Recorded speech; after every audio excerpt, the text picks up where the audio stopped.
Hey world, this is Ron Motter from Planeta.com, and we are having our June 2014 Hangout talking about travel in South America, Viajes in América del Sur.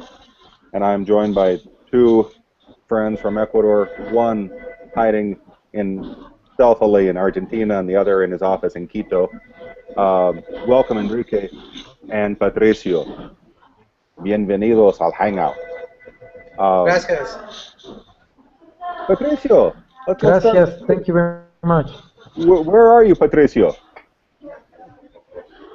I am in the middle of the world. I mean that I am in Quito, the capital city of Ecuador, which is, in fact, is in the middle of the world.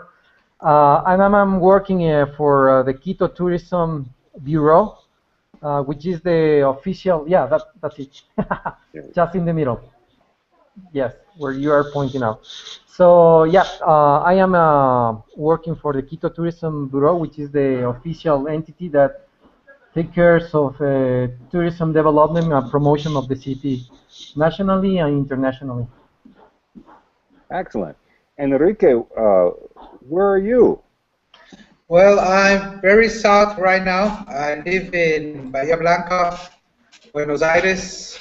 This city is called the gate to the Patagonia, and I'm doing my PhD program, actually about tourism, community-based tourism. Excellent. Kind of low, getting into winter. I bet. What is the temperature for you today? Today's about 12 degrees Celsius. It's nice, kind of cold, but it's nice. Enrique, I wanted just to get a brief explanation from you. What is the difference between community-based and community-driven tourism? Well, community-based tourism was a concept that started in the U.S. mostly about in the 80s and 90s. And I think that the difference is not about if it is community-driven or not. I think that the difference for Latin American countries belongs that the way of the global management of the tourist project is from a different perspective. Indigenous and not indigenous perspective, but from people that assume in their cultural view that tourism not only has to be an economic deal, but it has to be a way to improve their lives in their natural relation and in their cultural relation with themselves. Okay. And are we seeing some good examples of that in Ecuador? Well, in Ecuador there are some good examples about that. For instance, Capawi, that is very well known, Agua Blanca, which was is a place nearby the beach in Manaví, but they have an archaeological site that is very interesting. Runa Tupari, Saraguro. In the center of Ecuador, there's a few operations that has a regional network that's called Cortuch. It's very good. Actually, now I think that there are a few of them. And the thing is that I think what I'm doing in my study is that there is not a way to develop these things in order that they don't disappear in the future, because we have seen that for communities to stay sustainable is a very big issue. I hear you. Are we seeing community tourism? Would you call it community tourism? And if so, do we see it in big cities like Quito? Well, there is some places that are. Go ahead, Patricio. Okay, sorry. Sorry, Enrique. Okay. The city of Quito actually is a bigger area than the people used to think. It's not just an urban area, but also it's a rural area. It's a metropolitan district. We have very good examples, Yunguilla on the north and Santa Lucia. Those are probably one of the first communities that they start to get organized internally to do something else more than just agriculture or micro enterprises. So they start to think in tourism. They start first to think in things like volunteer programs for foreigner people. And now, like Santa Lucia, they are very involved in terms of scientific tourism, but it's the community which is the main supplier of the experience, which is something very important, and it's very close to the capital city, which is something amazing about in general of Quito, in general of Ecuador. You know, if you just travel a little bit outside big cities, you are in beautiful natural areas with a lot of communities and villages that can give you a very interesting experience in your trip. That is very much true. Enrique, what are you seeing? Are you seeing community tourism operations in big cities? Well, actually, I'm taking a deep look in the whole country. I am trying to see what Patricia says, how much they have grown so far, and there are very good examples, very nice examples. Let me show you something. This is the last data that okay, let me share my. I'm going to share my. Okay. Do some screen sharing. Yeah. This one. You got it now? Not yet. Okay. This is the last data that we have, the amount of community tourism programs that are in Ecuador. We see that the only province that is not recorded is Los Rios. But in every other province, we have a big amount. This province that is in Babura, right here, in the deep blue, is one of the ones that has the most. Actually, here in the jungle, also, here is where most of the initial community-based programs started. Here, we have a lot in Imbabura. Now we have some few in Manabí. So you see that there is a wide offer of this kind of tourists. But what is the problem right now is that most of them are not legalized. They have a very weak management program. And even though they have a lot of financial resources from fundaciones and also from the government, they don't quite get to be locally driven completely. So would you say that then they're not that? Then would you say that they're simply not sustainable? Yeah, I think that what the problem is that many of them haven't reached not only economic but a management program that let them work by themselves. They are always looking for institutions to support them, and that is good. But on the other hand, it has shown through the years that you cannot go on like that all the time, because that causes different reactions to the people within the community, and some people get tired and they abandon the projects and things like that. Well, we were seeing, I mean, what was it? I mean, we were seeing the citations, 10 years ago, that of the internationally funded tourism projects, that there was a great failure rate, over 90%. Has that changed? I think that there actually, I don't think it is a failure rate, but I think that it's causing more a disappointment rate, because communities that get engaged with this tourist proposal, they had very high hopes for development. And as long as they are not getting what they want, they are very disappointed with the thing. They keep on doing things. They don't want to let it die. But if there is not a big policy or a big program to give them assistance, that's it's going to be a big mess.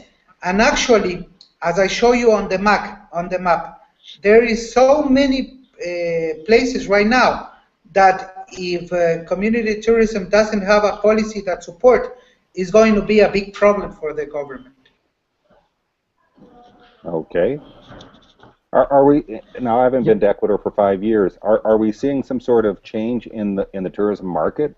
Are people seeking out these sort of tours? Are there greater public-private partnerships? I mean, what are we seeing today? Patricio. Yeah, I would like to say something about that. I was in the ITV this year in March in Berlin, this big trade show. And normally this trade show always release a kind of studies and about how the German market is, the expectation of the German market related with tourism. There are two big conditions that I check in one of those studies. One big condition that is the German market are more nature-oriented than used to be before. And the second one is the experience with local communities. But, you know, have changed because in the past that markets, they are like they were like just happy to have that kind of experience. And now it's something like a must. It's something that has to be in the experience. So I think that the market in some specific countries, probably United States, Canada, Germany, United Kingdom, are putting the need of have contact with nature and with local culture as a priority or part of the main experience that they want to have in countries like South America, like Ecuador or countries nearby. Mm-hmm. Has that changed though? I mean, the European and the German experience has always been one of seeking out nature experiences, or is there some other addition to this equation? I think that those markets were the thing is that there were very little, but nowadays the thing for authenticity and the thing for going local is a big trend. Some years ago, I wrote about the opportunity of Ecuador and Latin American countries to develop a brand in authenticity, because we have living museums, we have living cultures, we have living gastronomy, we have something that it has gone through the past without suffering the completely lost. And as I was watching and following some trends, I see that nowadays countries like Canada or New Zealand or Australia or the same United States are branding Aboriginal of native tourism as a specific market. And the thing with Latin America is that we have everything, but I think that we don't take the advantage of that opportunity, according of what Patricio says, that the trend of the demand is changing. They want smaller things, more local, more authentic, more with the people, not these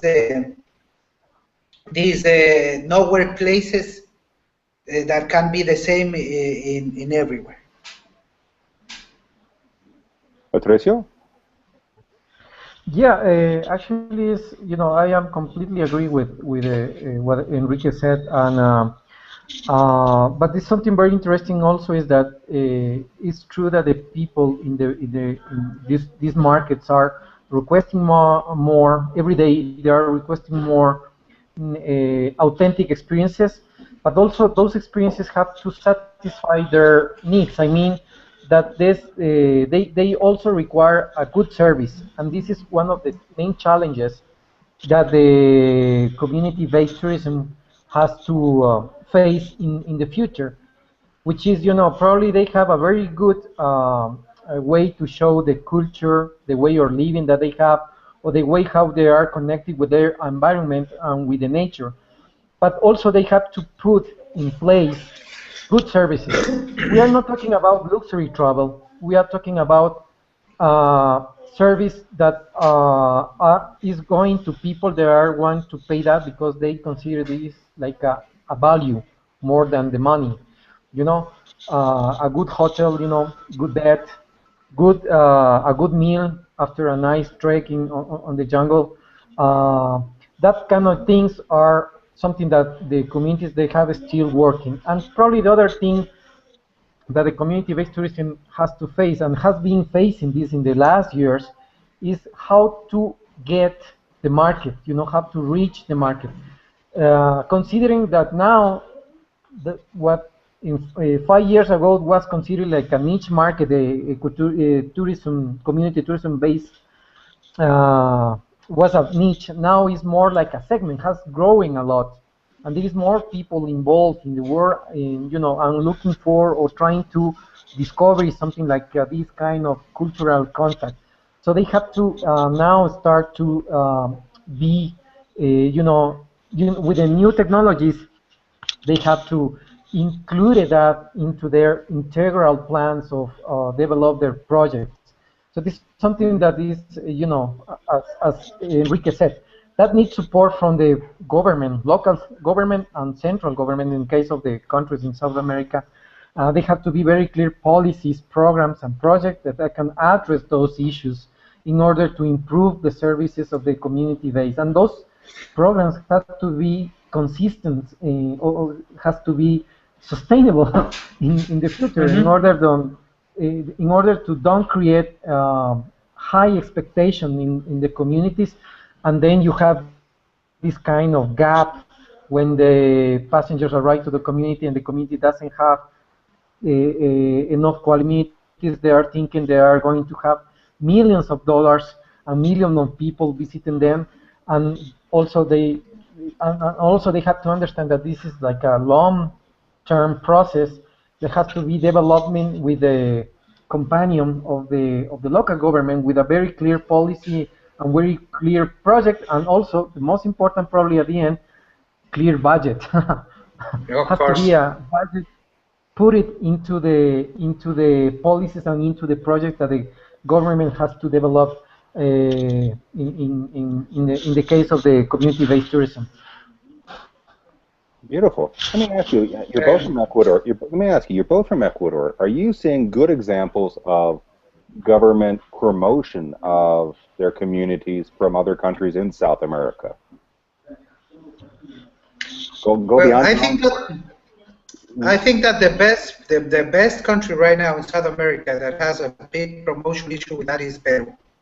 They have a very good program, and I think it's because of what Patricio said. Peru discovered that is not a niche anymore, that is a segment, and that people that goes, especially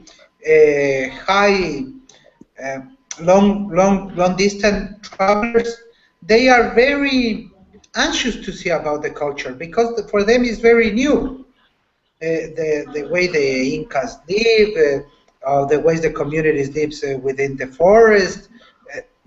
For them is very special. I found very interesting that nowadays, when tourists has to value a tour, there is a question that asks them, what was the learning experience? And this is besides how was the comfort and how was the meal.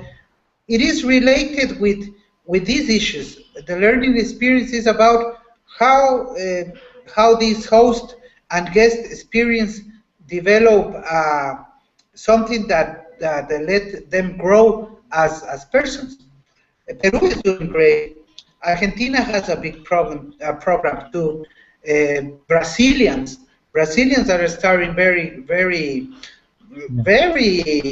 deep to publish and to support community-based tourism. But Ecuador has the gem because it's the pioneer.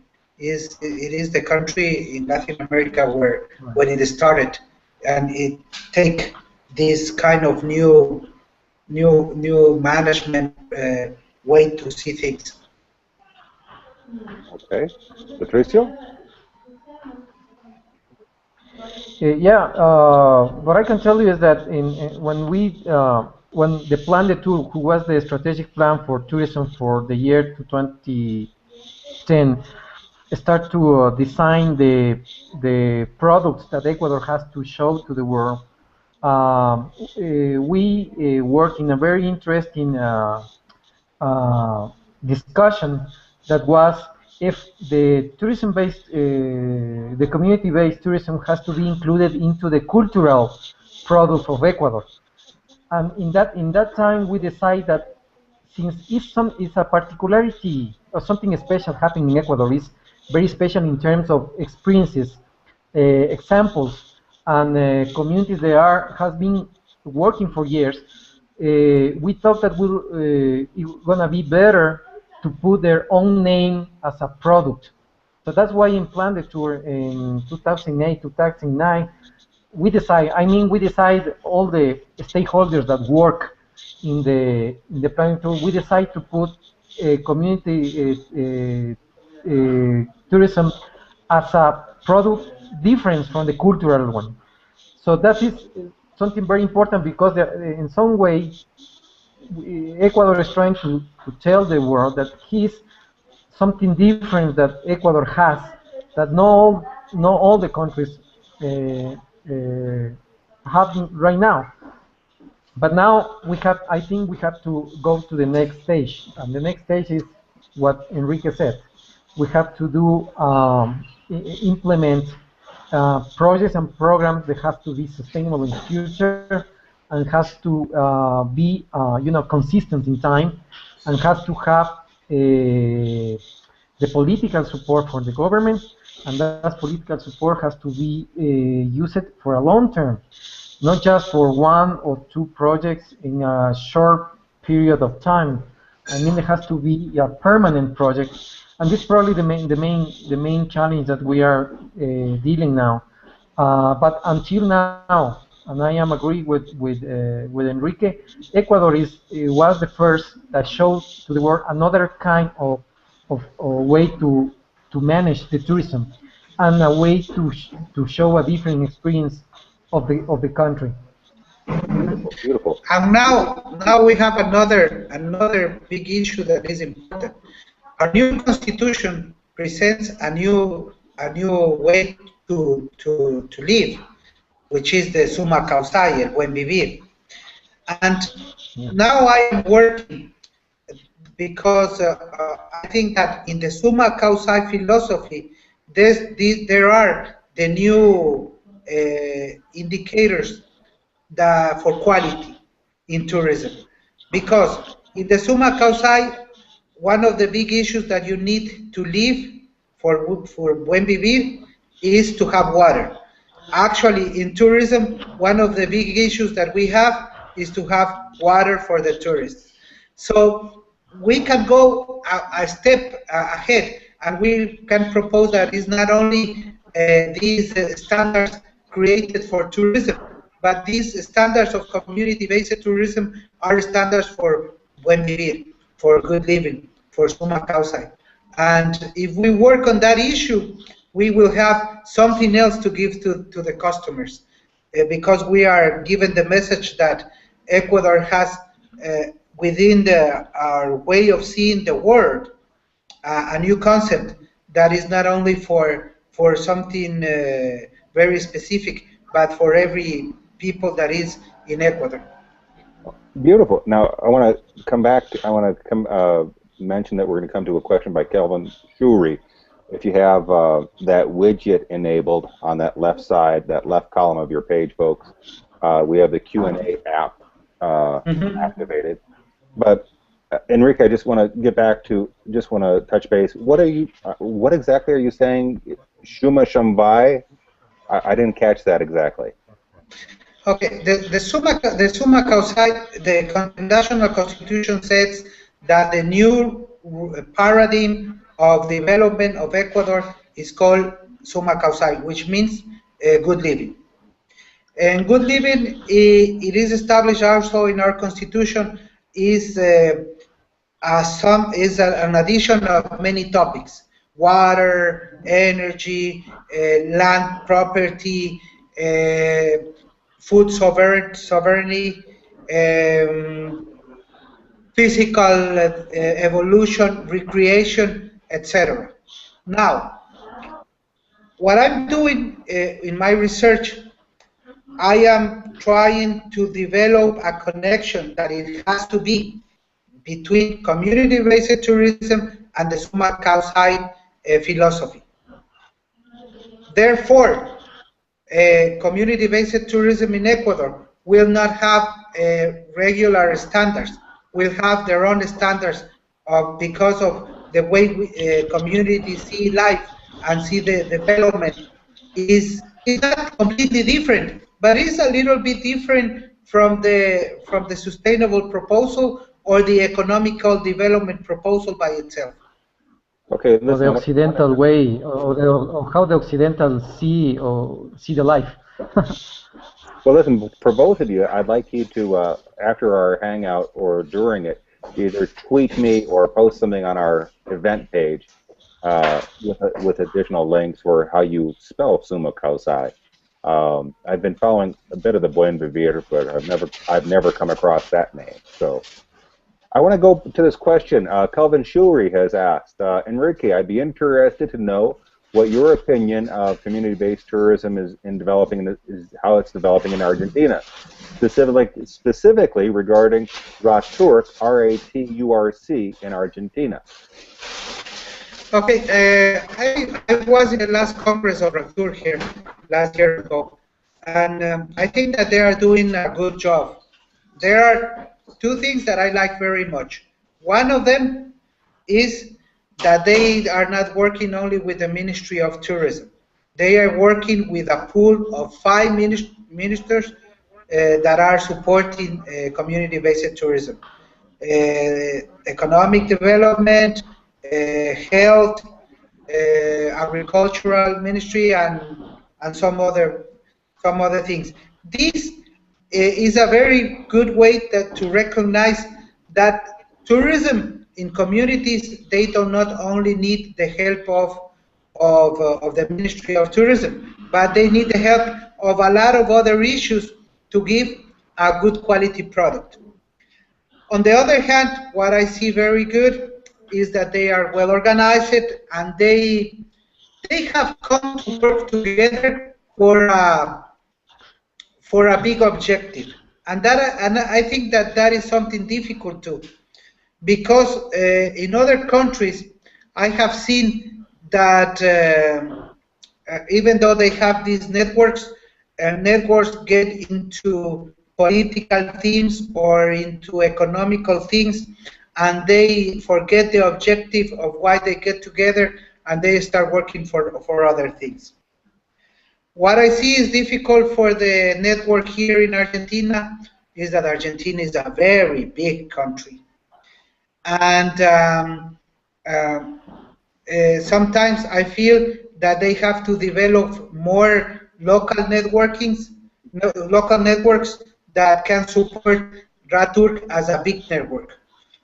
I think that is a problem, the same as in Ecuador. We think in Ecuador we had a big network, a country network, and sometimes we thought that this country network was enough. But during the years, it showed that it wasn't enough. We first have to develop local networks, regional networks, and then the country network will work. Does Ecuador have a national network? Yeah. Yeah, it has. It is considered in the law of tourism. And what is that network called? FETSE. Okay. Let me ask you. Let me ask you both a pointed question. To what degree do these formal networks play an important role, and to what degree do informal roles, what degree do social web networks play an important role? I'm thinking in particular TripAdvisor. I'm seeing everybody, all of my friends in Ecuador who have their TripAdvisor certification in excellence, posting their poster onto Facebook. Are we seeing a greater role for that type of recommendation and acknowledgement?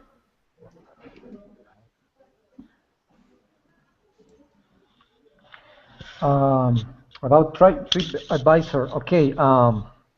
Well, it's something that was it's natural that happened now. You know, the online travel agency is like the new way how the passengers or the clients connect with the destinations. In the case of TripAdvisor, we can see is, you know, it's a big thing where everybody can put a review. For Ecuador, I think and in specific for Quito has been very positive in the way how Quito has been is seen by the people that has passed through the city, has visited the city. They're very good, nice reviews, but at the same time, it's like you know, has two faces. The TripAdvisor. No, you have the face where you can recommend, you can inspire some other people with the social media. We can inspire with a nice review, but in the other side, we have those reviews that are not so recommended, or reviews that the people use it to do the opposite. You know, to say the people don't go that place because something's wrong, something is bad. So I think in a way, I think that the people they still need the guests they still need to difference how the reviews are coming, and also the suppliers, hotels, communities, destinations. They also have to know, you know, that there is not the only way to connect with a social media or with the rest of the internet target, if we can say that. And it's important uh, to not just working with TripAdvisor or booking on Hotel.com, on Expedia, or you have to work with all of them. In that way, you will create a best view or best example of what a destination is, or how a hotel is. It's not just one thing, so many things, so many channels that you have to use to create a better approach of what a destination really means. Thank I you. think nowadays these social sites as TripAdvisors are very used by travelers to see what other people's opinions are. TripAdvisor is between the three top used places before I go to somewhere or before I choose a hotel or a restaurant. But I see the problem, and I agree with Patricio, is that small companies, not only community-based tourism, but small companies, they are everywhere. They have Facebook, they have Twitter, they are on TripAdvisor, they are on Booking, but they don't take care of any social network. They just got their names on it, and they think that for a divine intervention, things are going to be okay. But a couple of years ago, I made a study about the use of Facebook by restaurants in Quito. And I discovered that of every 10 restaurants that have a Facebook in Quito, just 3 of them have a good use of it, with pictures, answering the comments. The other 7, they're used to post about the horoscope, they used to post about the social life of the owner, they used to post about their political opinion of the owner. So that's what happened not only with that social media, but with every social media. Now, if I take the risk to be there, I have to take advantage and I have to be responsible of the use. And nowadays, for instance, with TripAdvisor, maybe I don't want to be there, but my customers put me there because there's always an option that you put a new hotel or a new restaurant without you even knowing.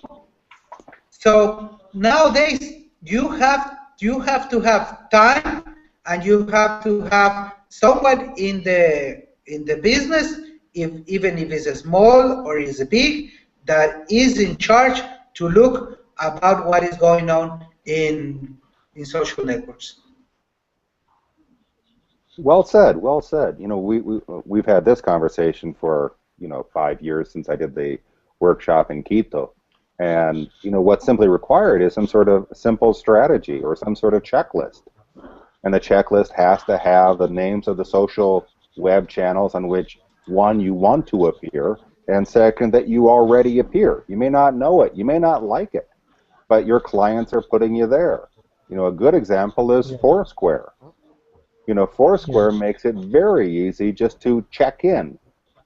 And what I found interesting in the past 2 years, working and doing some workshops in the city of Oaxaca de Juarez in Mexico, was the sheer difficulty was explaining to business owners how to claim your place.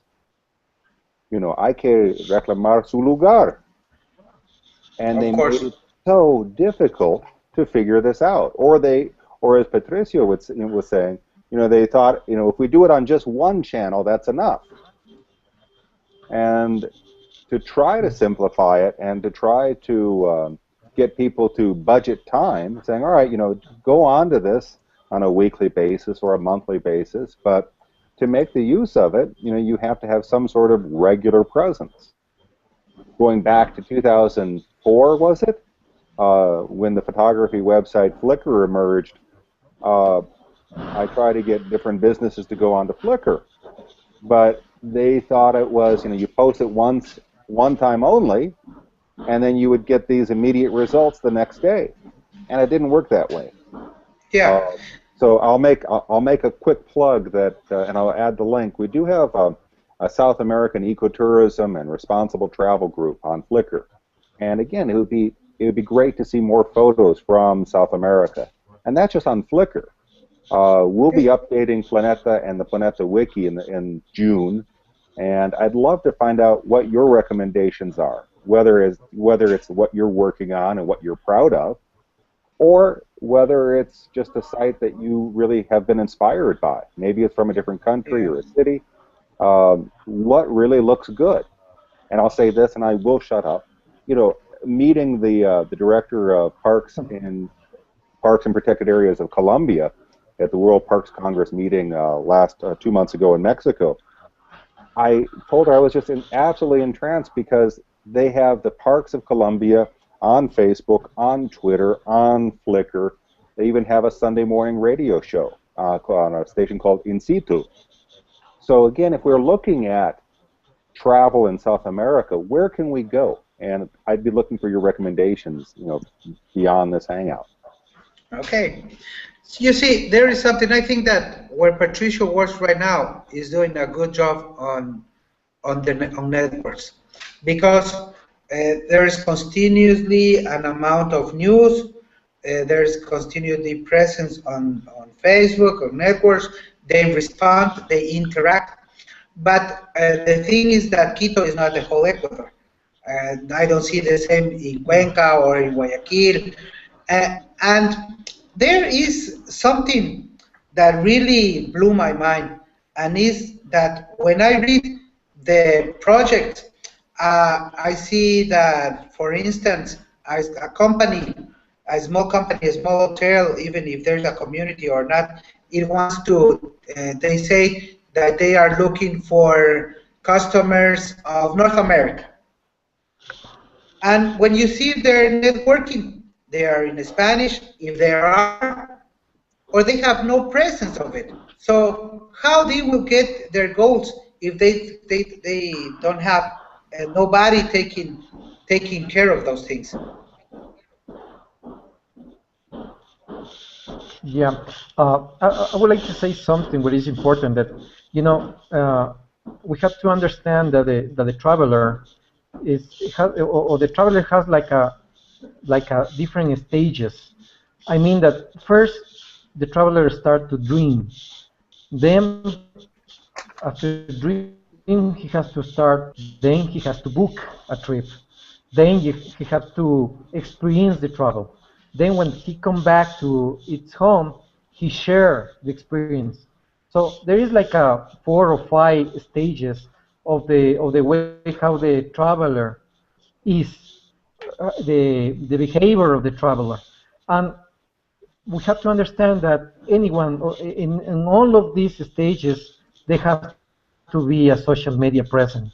You know, there are some trip advisors is good to share or to put a review and put the experience of the travel, but also you have to complete that with a reservation process.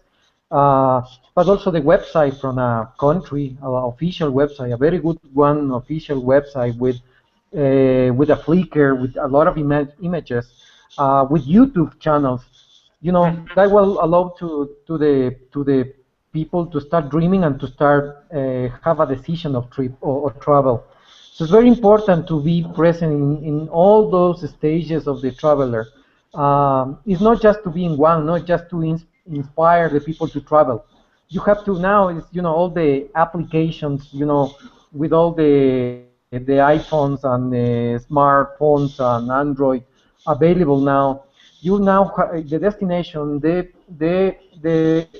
companies, the communities, they have to start to think and to have presence in the smartphones and tablets. So they have to design applications, something not just during the trip of the traveler, but also to before of that, when they are dreaming, they have to have an access with an app. They now, the virtual reality is now on. Now you can navigate the destinations with these virtual reality things. Google Glasses, I don't know how Google Glasses will do it, but they are trying to, increase the experience, trying to, put more into the minds of the people during the trip. So I think that we have to start using a lot of those. And if somebody asks from where I have to start, I may say that start with a website, then try to have Twitter and Facebook, and then start to do the rest of the things. But it's important to be in all those channels. And I think that is something else. When companies or community-based tourism or even national organizations, they hire something to do their social networks, and they think that you can get in Facebook 1,000 followers for free. That's another mistake. Everything is for free. They want that your YouTube video reaches 1 million persons, but when you tell them that you have to invest in a campaign to promote your video in social networks, that's how the things work. I don't see another way of how things may work. So if you're on Facebook as a restaurant, you have to give it money to it, and then you will be connected with the target and the people that you like. Well, all of these things. Just go ahead, Patricio. Yeah, I just want to add something else that I was forgetting. That together with all of those things are the travel blogs and the travel bloggers. I think this is something very important too, to use it. This is, for example, if a community doesn't have the chance to have a Twitter account or to maintain a Facebook account, they probably can start with a blog trip. I mean, bring journalists now that can write and share in a blog about that community. That could help at the beginning, and also can help during all the promotional process of any community or company or destination. I think something very important in that, because these bloggers now, they want to write about the exact experience that they have in the cities or in the destinations. They are not going to put, the most of them, because probably there are some others, but the most of them, they are going to put the reality. They are going to try to approach the reality, the real experience, into the new travelers or the new people that are very, aimed to get information of that destination. It's very important for them. The most of them, because we have experience now in the last 2 or 3 years in Quito bringing travel bloggers, is that they are more, they are more, they can say they are easygoing for the audience that they have. They can write about a market that is not in our tours. They can write about a real experience, a food experience, and that they have the way have to transmit that into their followers. And that could be another very interesting way to promote a destination, a community, or a company. Of course. I like what both of you are saying, and I'd respectfully like to disagree a little bit. And just to kind of say, like, first going to Enrique's point about Facebook, there was a wonderful video that came out about 2 or 3 months ago on a YouTube channel called Vericitum, and basically talking about how, paying for these Facebook links is sometimes detrimental to the exposure one has, and basically just talking about Facebook being a gigantic fraud, making you pay for these things. But what I would not argue with, is that it takes time. These things don't happen automatically and magically overnight, and these things will change. Whatever strategy you have in June 2014 will very likely be quite different in December. And with Patricio, I understand and I respect quite a few bloggers. And at the same point, here's my question: do we do any sort of evaluation or analysis of what the results of the blog trips were? And again, it's always going to be a little bit contentious in terms of how well what are we expecting from these bloggers. But I know from the experience in Oaxaca, Mexico, the bloggers were these people who just were flown in and flown out, and yes, they did their writing, but it was kind of a flash in the pan. It was como se llama, un petate en llamadas. It was this brilliant spark, and then it kind of just disappeared. And where I would leave it with both of you, one of the things that I've been using, and Enrique is a member of, is the Wiki. Are there ways in which we can get foreigners and locals to collaborate on the same platform? Because as I respect a lot of bloggers and I like it, but when they're when they're counting countries, I just don't care anymore. What I'd like to hear from are people from Ecuador, people from South America, and how do we connect together? You see, you gave a very, I think, very interesting point. And I remember of something that can recall of all our opinions. Nowadays, we are living in a 360 marketing way of seeing things. And I think that is right now, if you want to do well on reaching new customers or potential customers, potential tourists, you have to be everywhere. Bloggers are good for a group, Facebook is good for a group, Twitter is good for a group, Wiki is great, but the thing is that if you want to do this as a destination, you have to support a working group to manage that. The problem is that we want to be everywhere, but we don't have, or we don't want to give the resources to be there.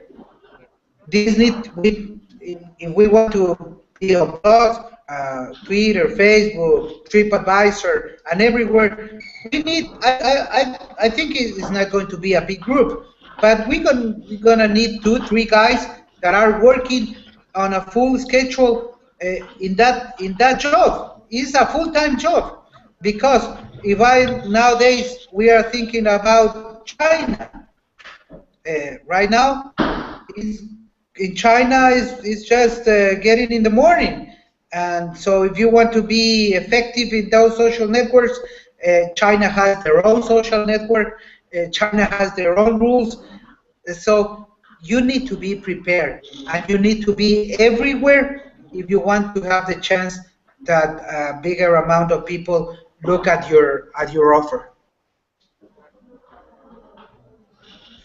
Yeah, I am absolutely agree with Enrique, and also there is some other facts that the travelers every year are getting younger, and normally, probably Facebook used to be a boom 5 years ago. Yeah, this is still growing, but there is a new trend, and probably you already know. There are some others.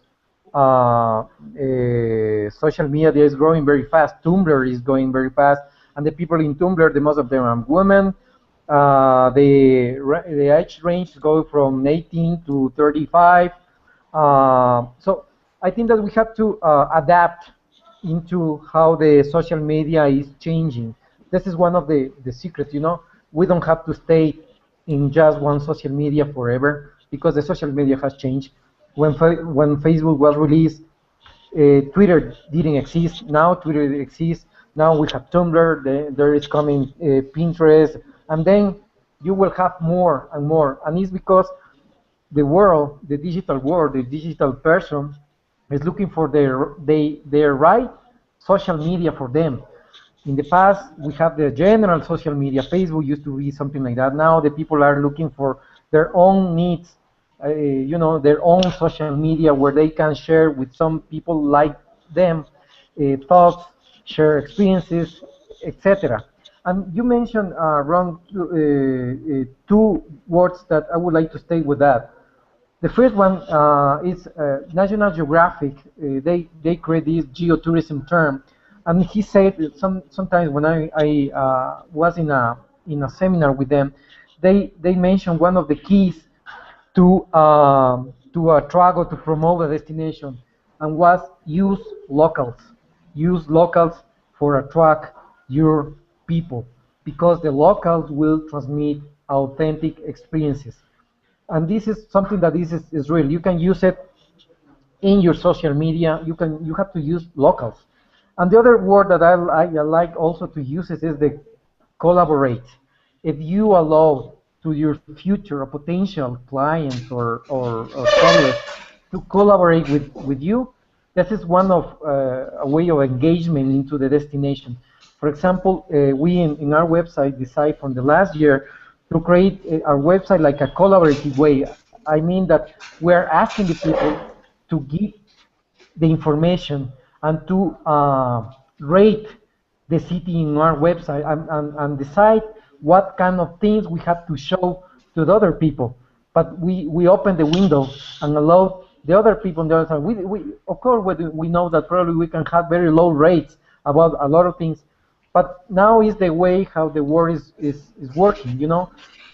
Collaboration is a key for the promotion of a destination. Is a key for develop a destination. Collaboration, and use local people in your promotion and your develop is the other keys.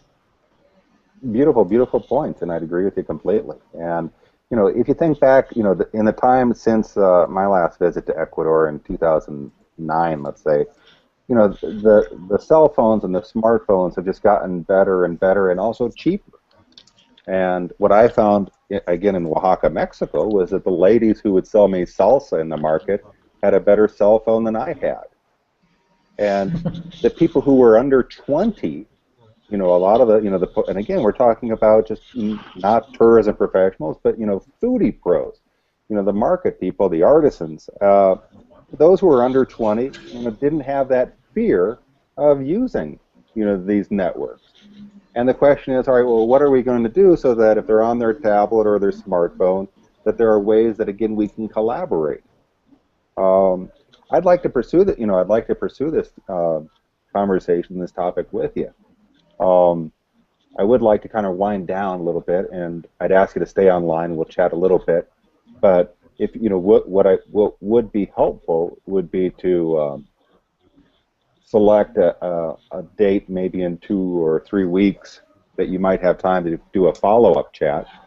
And Patricio, in particular, I'd like to do some sort of a screencast or showing, what you've done with the Quito website, because 5 years ago, 5 years ago it was innovative, and I think it would be good to see what you've done with it since. Yeah, I love to do that. We have the new website and also the app for Quito, which is something new in the country. And if you allow me, I will more than happy to show the people how we are doing the things here. And of course, we can receive any comment, critics, complaints, whatever. We're open to that. To improve it. Good feedback makes everything better. I want to. We've been chatting now for about an hour, and I think that's enough for everybody. But I want to ask you one final question that was on the list of questions. World Cup is coming up, and that'll take place in Brazil.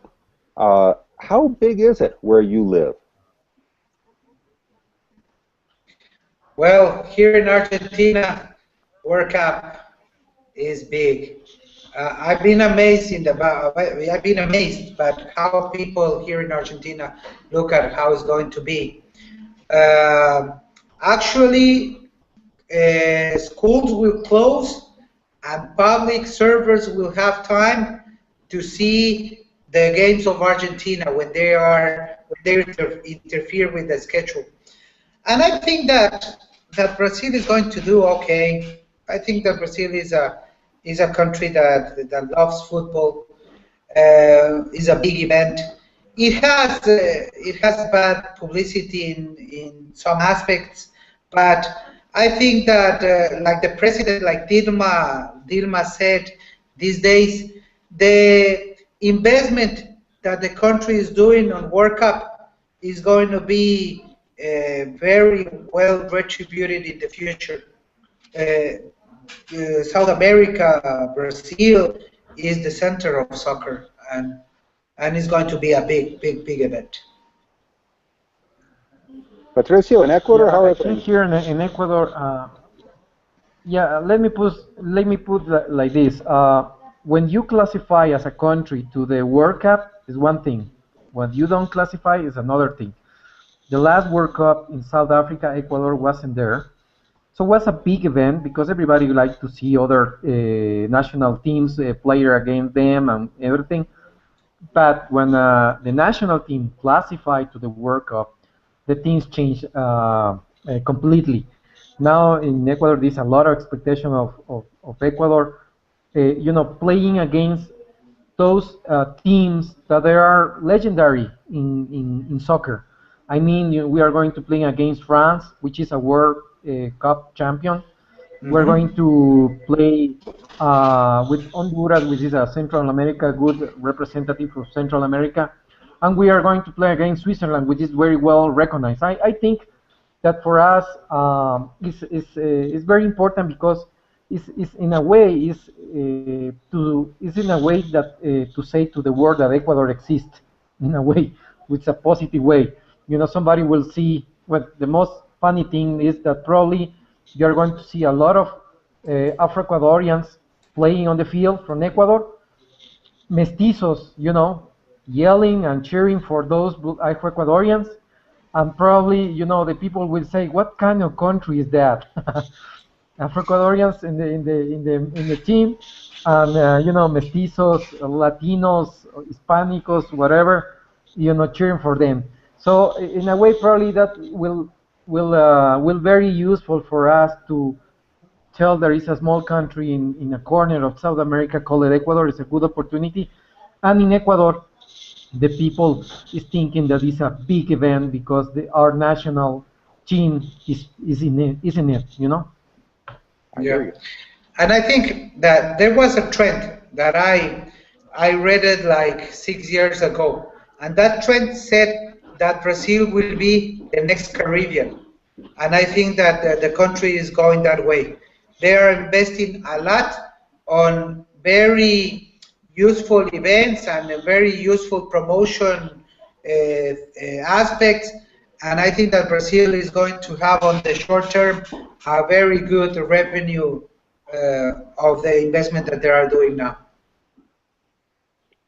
I hear you, and I think, you know, from the viewpoint of a North American and person from the United States right now, it will be one of these few opportunities that we hear about Brazil. So, all kudos to that. And for those of us who are interested in America Latina, you know, this is the time in which we have to take advantage of the awareness and shout out a little bit about the countries.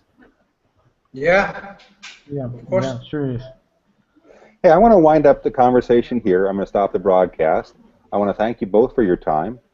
Stay online for a little bit. We'll do some administrative matters and wrap this up, and we'll plan our next date. But thank you so much for this conversation, and we'll continue this conversation in the future. Okay. It was a pleasure for me. It was a pleasure to see Patricio, who is enjoying Ecuador right now. Yeah, and great also I time. would like to thank you, Ron, and Enrique, thank you very much. Nice to see you after many years, actually. And also thank you very much for the invitation, and we are completely available for next Hangouts. Excellent. Thank you.